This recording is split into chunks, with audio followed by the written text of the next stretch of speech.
Salut, c'est Chris, bienvenue sur Apnea Lifestyle et bienvenue chez moi dans mon petit appart à New York. Il fait pas très beau aujourd'hui, donc du coup je la fais à l'intérieur. Donc c'est un peu moins bien à l'intérieur, j'aime pas trop faire la vidéo à l'intérieur, mais bon bref. On n'a pas toujours le choix quand il fait pas super beau, autant le principal c'est que le contenu soit là. J'espère que quand même la qualité de la vidéo va être intéressante. Donc aujourd'hui je réponds à ta question, donc voilà, c'est parti.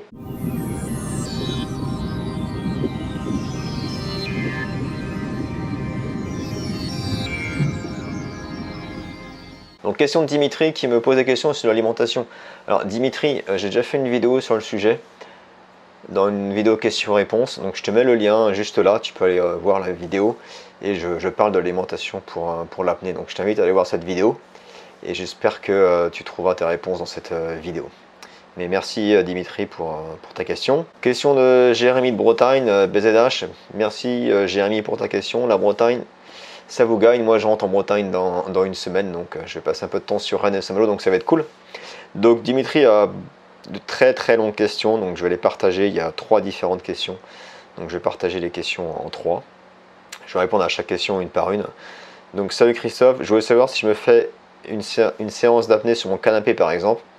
Est-ce qu'on arrive à se détendre autant que dans une piscine encadrée bien sûr et durer plus longtemps en apnée? Car j'ai du mal à me détendre même avec des respirations calmes. J'ai l'impression que ça me fait rien ou alors je pense trop au chrono, je sais pas. Donc oui, très bonne question. Moi personnellement je suis beaucoup plus efficace quand je suis en piscine. J'ai beaucoup de mal à me détendre quand je fais des apnées statiques sur mon canapé. J'ai commencé comme ça au début, avant j'aimais pas du tout la piscine. Et après je me suis mis à la piscine et ça m'a beaucoup aidé. Ça m'a beaucoup aidé à beaucoup plus me relaxer. Il y a plusieurs raisons, je pense la première c'est que tu es allongé, donc tu as la tête dans l'eau, tu flottes en surface, donc je te conseille de mettre une combinaison, comme ça tu flottes, tes jambes flottent aussi également, et tu es beaucoup plus relax, tu as vraiment à plus te relaxer en piscine, à condition d'avoir quelqu'un avec toi, d'avoir un coach avec toi pour d'être encadré, comme tu le dis dans la question. Mais certaines personnes préfèrent le faire allongé sur un canapé ou sur un matelas et trouvent ça plus facile, alors ça dépend de chaque personne. Tu peux essayer les deux et puis vois ce qui se passe.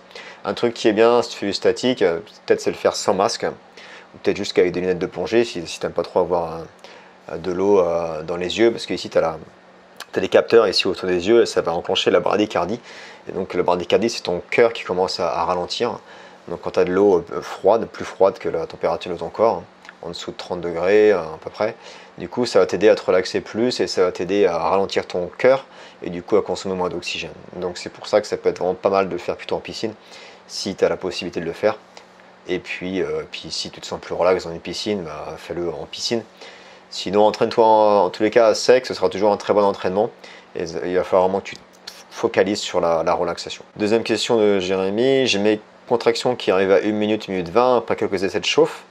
Et je crois que tu m'as dit qu'il fallait que je travaille sur l'étape de O2 pour travailler mes contractions.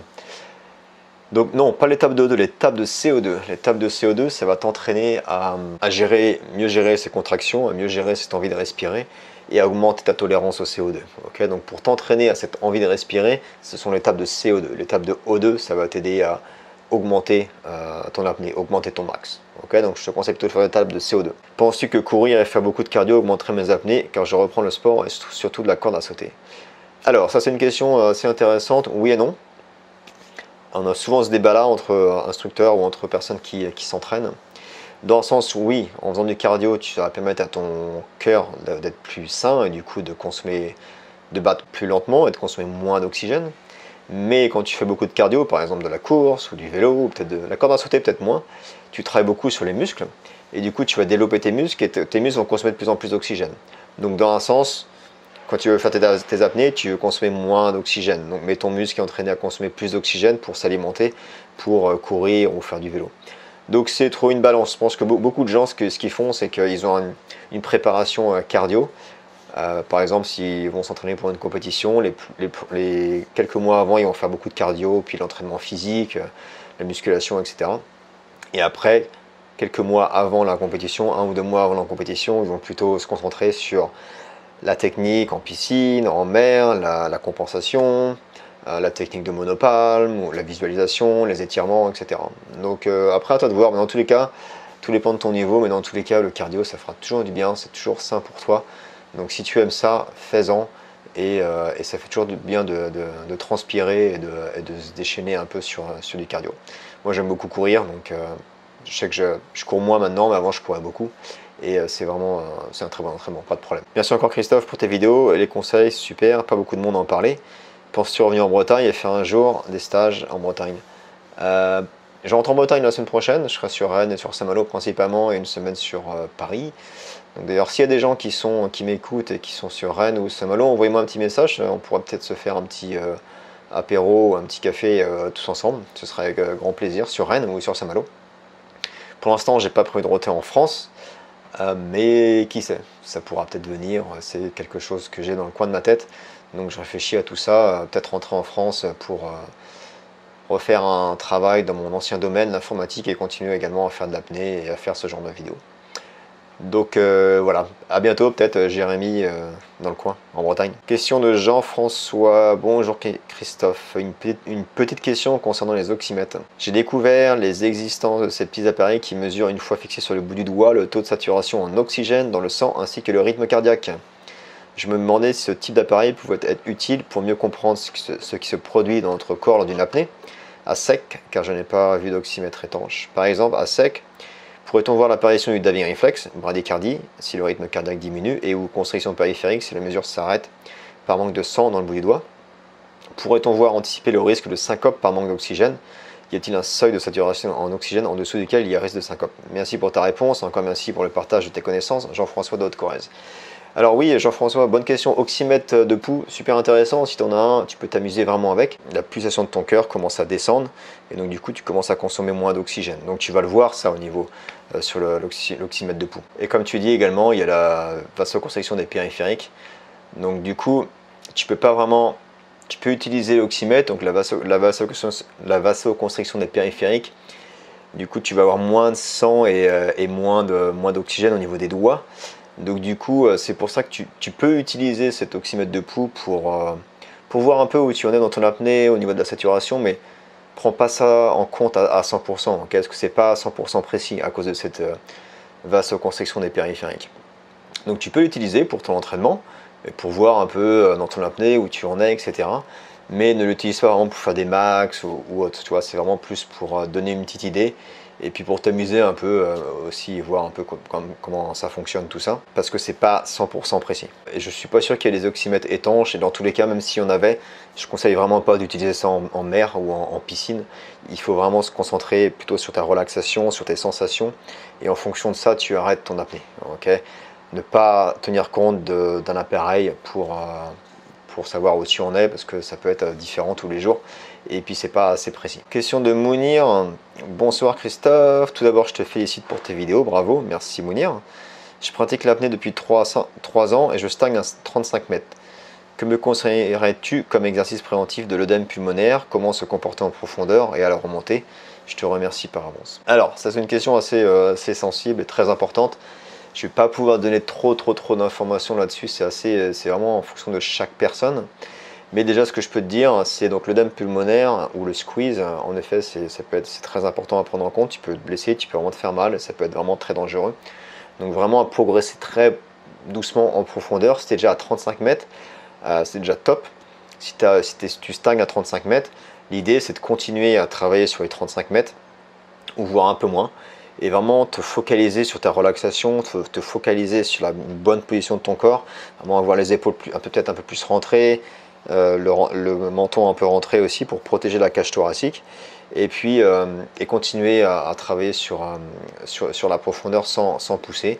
Peut-être à prendre plus d'oxygène, voire à travailler sur ta respiration pour prendre plus d'oxygène. Donc du coup tu vas atteindre cette compression dans les poumons plus profonds. Donc il y a plusieurs techniques à faire. Je te conseille vraiment, si tu n'as jamais pris de cours avec un instructeur, je ne sais pas du tout comment est ta technique, etc. Si tu n'as pas fait de cours avec un instructeur, prends un cours avec un instructeur pour aller en mer avec lui, voir comment est ta compensation, voir comment est ta position de ton corps pour pouvoir progresser en termes de profondeur. Mais vas-y vraiment doucement et focalise-toi sur une bonne relaxation ici de la cage thoracique. Et c'est comme ça que tu vas gagner de la profondeur. Je ne vais pas trop donner beaucoup plus d'infos parce que c'est vraiment un point très très important en termes de sécurité, et je peux pas trop te donner d'infos comme ça si je te vois pas en face de moi, si je te vois pas plonger. Donc c'est difficile pour moi de donner plus d'informations que ça, mais voilà ce que je peux te dire pour l'instant. Dernière question de Dimitri. Salut Chris, je suis actuellement en pleine hésitation. J'aimerais savoir selon toi, pour le poids constant, faut-il s'orienter monopalme ou bipalme? Y a-t-il une différence en termes de performance, économie de deux? Merci beaucoup et ne lâche pas, on a besoin de toi. Non, je vous lâche pas. Je continue à faire des vidéos tant que je peux en faire, tant que j'ai le temps. Alors, pour le poids constant, monopalme, bipalme. Alors après, ça c'est... Je sais pas du tout, ça dépend de ta technique, c'est pareil. Je te conseillerais de faire d'abord beaucoup de bipalme. Bien travailler sur une bonne technique en bipalme, que ce soit technique de palmage, mais aussi technique au niveau du corps, une bonne relaxation, une bonne compensation, etc. Travailler aussi sur tes muscles. De vraiment progresser en profondeur avec le bipalme ou en dynamique. Et après, une fois que tu es à l'aise, à faire du monopalme. Entre temps, tu peux aussi faire du monopalme, t'entraîner juste la technique en monopalme mais sans pousser la profondeur. La technique de monopalme est assez spéciale, donc je ne sais pas comment est ta technique, si elle est bonne ou pas. Si tu as une bonne technique, tu consommes moins d'oxygène en monopalme. Après, si tu as une mauvaise technique, tu risques de consommer plus d'oxygène en monopalme. Okay, donc ça dépend vraiment ici de ta technique et de ton niveau. Moi, je m'étais mis au monopalme il y a un petit moment. Je me suis remis au bipalme. J'ai retrouvé du plaisir à faire du bipalme et à pousser en profondeur le bipalme, parce que j'avais jamais trop fait de grosse profondeur en bipalme, et du coup ça m'a vraiment aidé aussi à débloquer des trucs mentaux, et puis il faut que je travaille sur mon monopalme. C'est une technique assez spéciale, il faut travailler beaucoup sur la flexibilité, etc. Donc c'est un peu plus compliqué, moi je suis pas du tout flexible, donc je me suis mis au bipalme et je trouve ça vraiment bien. Tu peux vraiment pousser en profondeur en bipalme, tu vois Alexis Molchanov qui va à plus de 100 mètres en bipalme. Donc on voit souvent le monopalme, mais le bipalme tu peux vraiment t'éclater et puis aller profond aussi avec ça. Donc voilà ce que je peux te dire sur ce sujet. Donc comme je te le disais, je suis en Bretagne la semaine prochaine et à Paris dans 3 semaines pour quelques jours. Donc au cas où s'il y a du monde, envoyez-moi un petit message, je suis content d'aller boire un verre ou autre si j'ai le temps. Je vais être pas mal occupé quand je rentre en France en général, mais je serai dans le coin. Et puis voilà, continuez à vous entraîner, amusez-vous bien, surtout n'oubliez pas, rêve ta vie et vis tes rêves. Ciao.